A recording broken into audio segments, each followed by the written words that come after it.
Le président du Parti socialiste sans frontières du Tchad, Yahya Dillo, demande au Conseil militaire de transition de prendre en compte les aspirations légitimes des Tchadiens. Le membre de l'opposition a lancé cet appel en réponse aux tensions qui ont eu lieu le 16 mai dans plusieurs établissements de la capitale, N'Djamena. Dans une publication, Yahya Dillo a appelé la junte au pouvoir à assurer la poursuite des cours malgré les troubles sociopolitiques en jetant les bases d'un processus crédible et transparent devant déboucher à la refondation d'un État démocratique et prospère.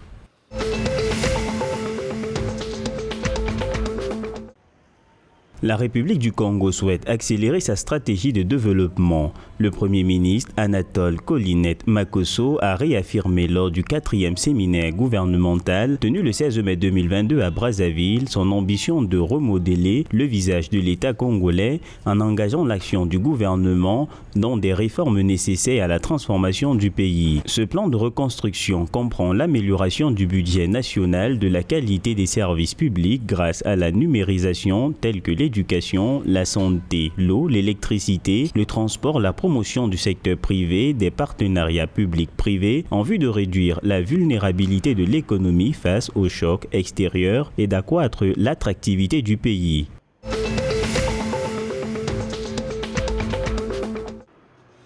En République démocratique du Congo, le Forum sur l'unité et la réconciliation des Katangais a débuté le 17 mai 2022 à Lubumbashi, dans le Haut-Katanga. Ces assises organisées par l'Assemblée de la province de Lubumbashi visent à rassembler notamment des acteurs politiques, les membres de la société civile, les chefs coutumiers, les scientifiques et les jeunes en vue d'explorer des pistes pouvant aboutir à la réconciliation. Au cours de 3 jours des travaux, les participants doivent se concerter. L'objectif étant d'assurer que les générations futures héritent de l'espace Grand Katanga uni dans la diversité.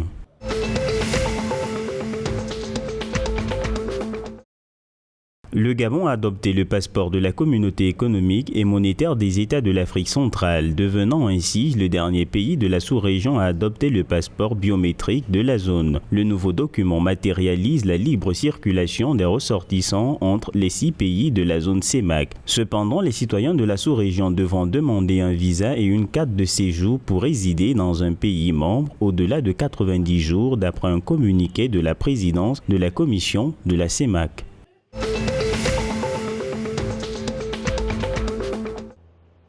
Sao Tomé et Principe a été disqualifié de la phase de poule de la CAN 2023 prévue en Côte d'Ivoire pour violation de règles sanitaires. Selon la presse, la Fédération mauricienne de football a affirmé que l'attaquant de 34 ans de l'équipe de Sao Tomé et Principe, Luis Lid, a participé au jeu sans présenter un test Covid-19. Il aurait disputé le match retour du tour préliminaire contre Maurice en mars 2022 en étant positif au Covid-19. Après une plainte de Maurice, la Confédération africaine de football a confirmé l'utilisation inappropriée de Luis Lee et a décidé d'infliger une amende de $10 000 à Sao Tomé et Principe.